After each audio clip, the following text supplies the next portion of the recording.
You're listening to Transformation at Work, your one-stop guide to Salesforce success. And this is Jarrett 411, your up-to-the-minute source on the latest breaking news and developing trends in and beyond the Salesforce ecosystem. From macroeconomic events to implementation questions, legislative changes, and more, our team of experts are here to provide the updates you and your business need to thrive in a constantly evolving industry landscape. Today, we're talking about higher education, and I want you to imagine for a moment that you're a prospective applicant about to go off to college. You get an email from an institution. It's personalized, warm, inviting, even a little funny. It highlights what makes the school special, it addresses the issues that were on your mind, it speaks to your background and experiences, makes you excited to check out the campus. Cut to a few months later, you're a student, you've enrolled, everything is going great, except now the communications you get are, well, crickets for one.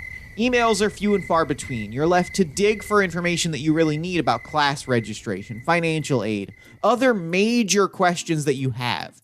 And when emails do arrive, they're vague, impersonal, one size fits all. Then we cut again to a few years later. You're an alumnus. And now, what went from too few emails, it's become too many emails.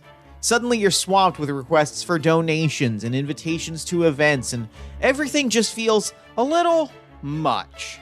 Now think about those three experiences and answer me this question. Do you feel supported in this scenario? Do you feel like the institution lived up to the brand promise it laid out in those first few emails? It's understandable how that disparity in communication standards happens, right?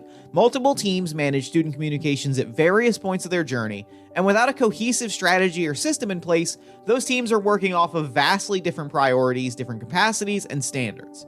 But regardless of the cause, the result is, well, it's inconsistent, and that inconsistency flows back onto the students and damages their trust in the institution over time. The reality is this.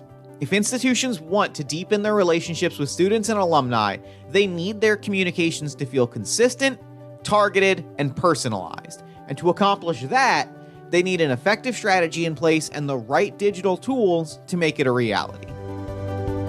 In this episode of Transformation at Work, we're looking at how to build an end-to-end student communication strategy in higher education and how digital tools can support those efforts and create a cohesive student experience from beginning to end.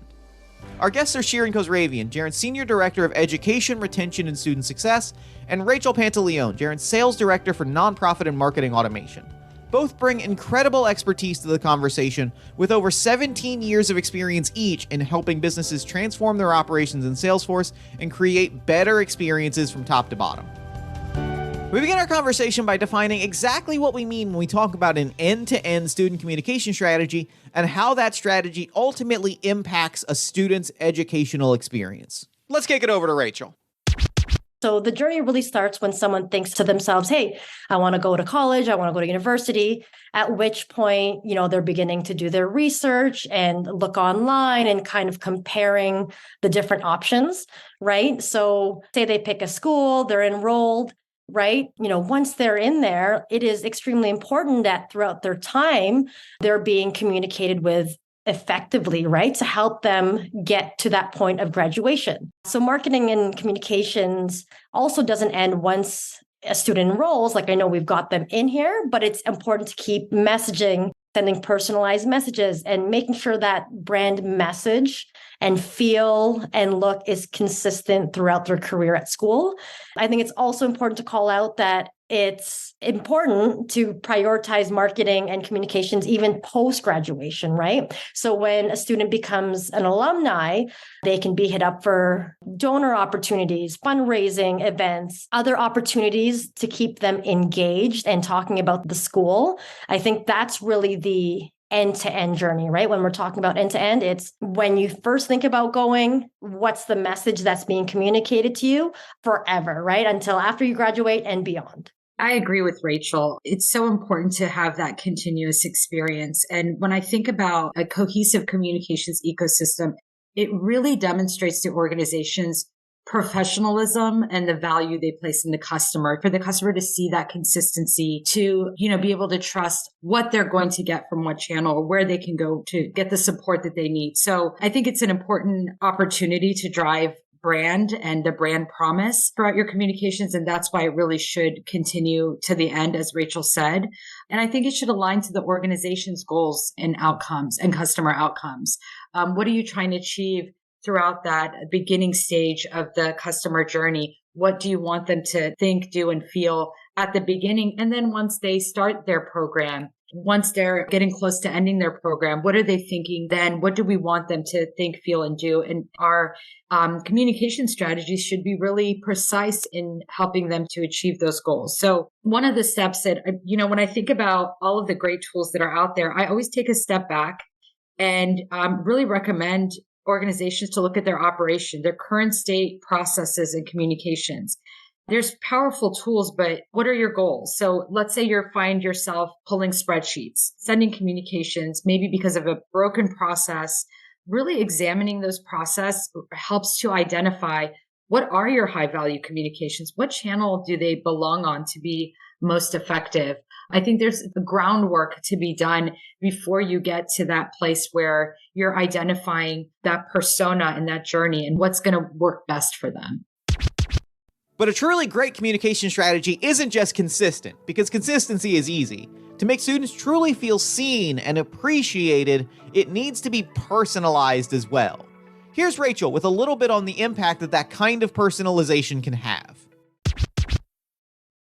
So in this day and age, right, consumers, students, I think everyone is expecting to be communicated with, on their preferred channel and with a message that is directly related to them, right? I know for me personally, there's a reason why I buy a lot of Lululemon and Nike, because all the emails that they send me are the colors that I like, the outfits that I like. And then to flip that over, when someone sends me something that doesn't pique my interest, I hit that unsubscribe button super fast, right? So we don't want any of that happening.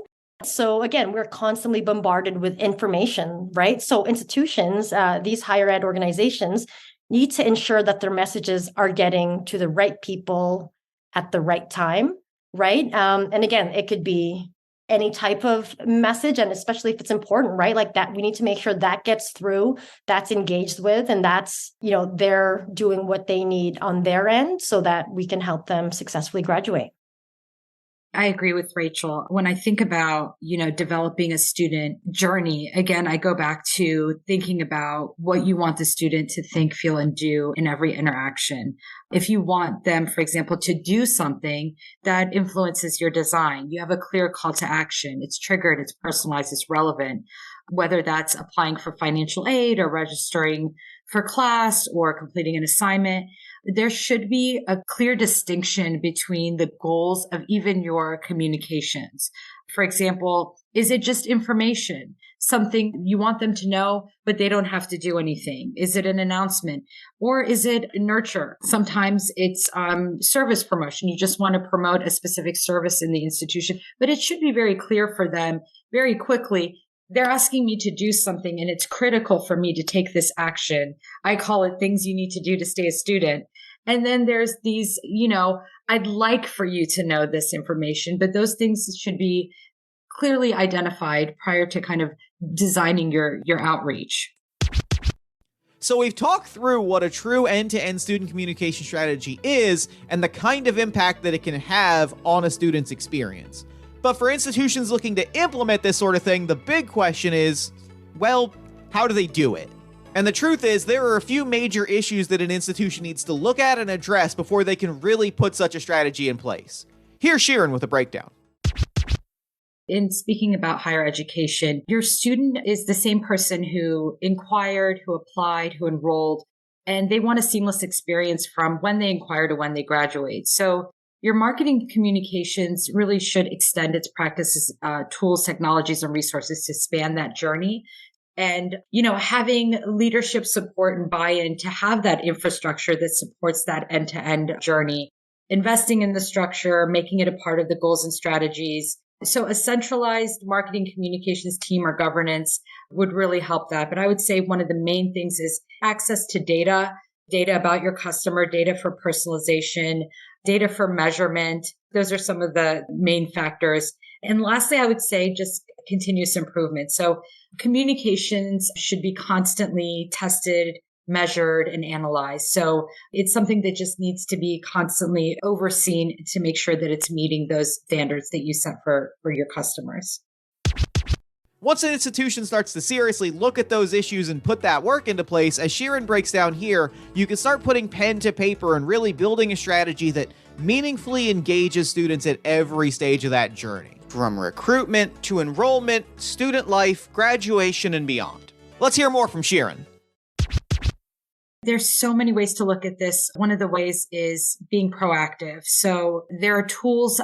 Obviously it comes from first, again, having that strategy, having the infrastructure and the teams in place, but there are tools that can help you design an experience that is proactive, where you know so much about that individual that you're able to proactively reach out to them and help them feel supported and help them feel welcomed, and make sure that they're not worried and stressed about those tasks that they inevitably have to complete in order to continue on and be successful. So I think it really lends to that person's experience when you're alleviating some of those stresses from them, and again, establish trust in the organization and in the university that they know that should something arise again, they know that they're going to have that support. So I think that proactive outreach really helps. And then I go back to something very tactical, but in order to free up your staff for proactive outreach, for making use of this great data and these indicators that come from your systems,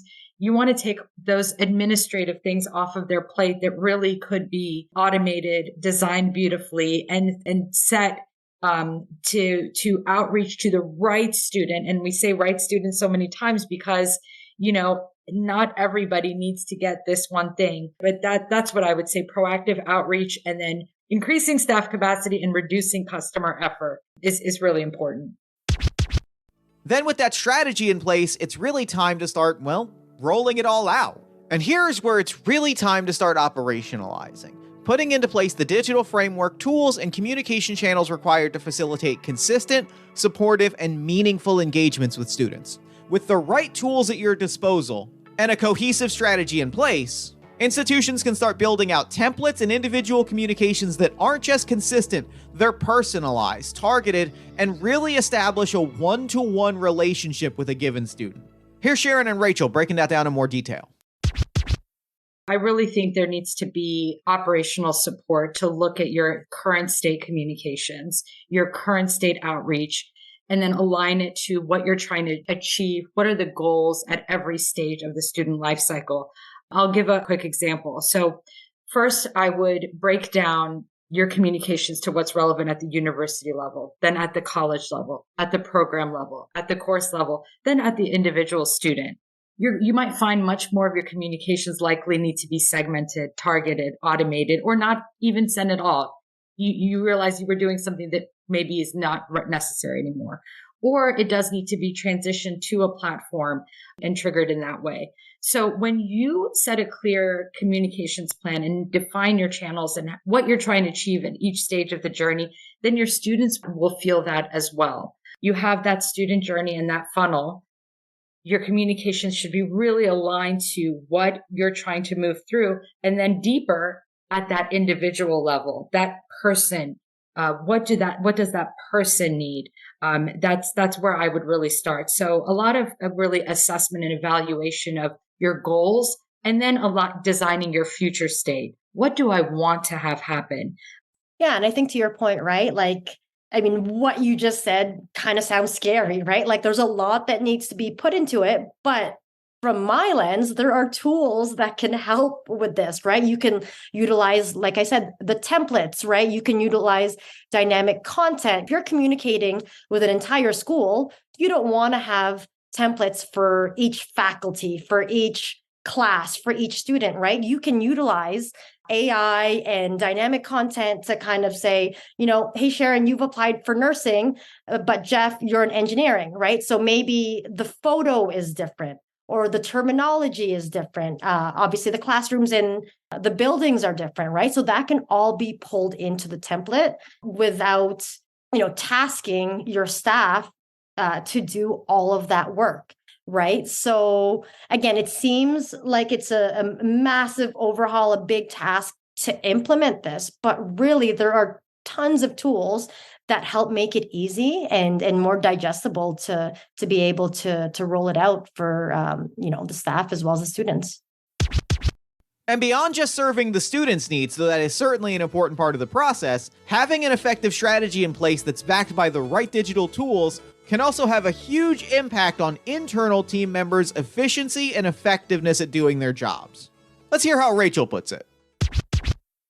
If your data is organized and in one place, that means transparency throughout the different departments, right? Silos. That's how a lot of organizations and a lot of higher eds kind of operate right now, but bringing everything into one platform, giving access to everyone makes it easy to measure and track engagement and throughput and really getting the teams to work together to ensure the student success. In terms of tools, right, you can leverage things such as email templates, content, right, that you can just simply pull from. It's been approved, it's on brand, it's the message that we want to be sending. So that makes it easy, as well as automation, right? So for example, again, like Sharon mentioned, if you're wanting a student to fill out financial aid information, but maybe they haven't responded, you can trigger an automation, a follow-up email to send to that student or a notification to an advisor to call them, right? So there are less things slipping through the cracks when you use automation, and obviously, frees up some of your staff's time to be doing some more important things as opposed to kind of these background processes. I think, to Rachel's point in terms of the effectiveness of your channels and in terms of the digital tools, there are many platforms being used in organizations, customer facing platforms. And let's say at a university, you have your student portal, you have your university website, you have your various organizations, you have social media groups and so on. It's really clearly defining how you're going to use each. How much of your current state or emails could be notifications that are on your student portal, and really defining that helps. And the reason why defining that helps is because you're really looking at it at the eyes of the student's journey. When they take a step forward and they go to class, what information do they need then versus, when they're at another point in their journey and they have to take a critical action that's regarding their student account. So making sure that you're kind of using those platforms appropriately. And then, as Rachel said, digital tools, your CRM, your, student databases, your marketing automation tools, all of those having access to really great data about your student helps you to make sure that you're presenting these notifications and this information in the right place at the right time through the right channel, as Rachel said. So I think really defining how you're using each of your tools and then using the rich data that you have access to with your CRM tools to build that journey. And when all that work is done and the infrastructure is put in place, the end result is pretty clear. It's greater and greater levels of precision, consistency, and outstanding experience from the institution, and the kind of one-to-one relationship building experience that, let's be honest, both educators and students are actively looking for. When you've already launched, you already have this running on all cylinders. That means you have built the internal infrastructure that's designed to support it. You've invested in the tools and the analytics needed to support it, which in the long run, this infrastructure offers greater sustainability in the market. You're increasing staff capacity. You're improving your customer experience. You're improving your brand in the market to be a best-in-class recruitment engine, retention marketing engine. So you're already becoming a category leader just by getting to this point. And now you've opened yourself up to allow for more innovative tools. So I've talked about spreadsheets because that is a current state. We want to start to think about that and get out of that mode so that we can get to the point where we're talking more about AI and we're talking more about what are the great things we can do to help support our students and to introduce them to greater possibilities. Another thing that is important are self-service options. Again, empowering students so that they can feel more in control of their experience. So that's what I would say, how it can help institutions plan for bigger and better things. I think just to add on that, Sharon, I think year after year, when students are surveyed and asked about what type of experience they want at school, they're saying that they want it more personalized. And like you said, like for them to be a little more in control. But every year, the institutions fall flat. They have known for a long time that students want this, but for some reason, they have been unable to provide this personalized experience. And, I think the reason Sharon and I are here today is to say that it's totally doable, right? And we hope that you learned a lot from this episode because, again, if institutions are able to help students, then it would just be better for everybody. Pursuing higher education is a huge, life-changing move. And when you think about the scope of that decision, well, it makes complete sense that students want to be treated as individual people and have a direct relationship with their institution. No one wants to feel like an item on a checklist, especially when it's their future in the balance. Building a real end-to-end communication strategy isn't just about internal efficiency or student retention or business metrics. Where it really shines, what it's really all about is affirming to students that the institution and the people working within it are committed to each individual success.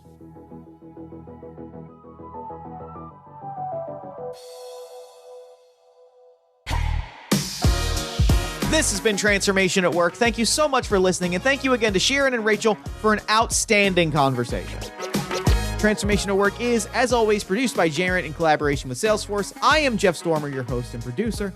If you enjoyed the show, consider leaving us a 5-star review on iTunes or Spotify, or head to jarrett.com to sign up for email updates when we release new episodes. Until next time, thank you again for listening, and we hope to see you again soon.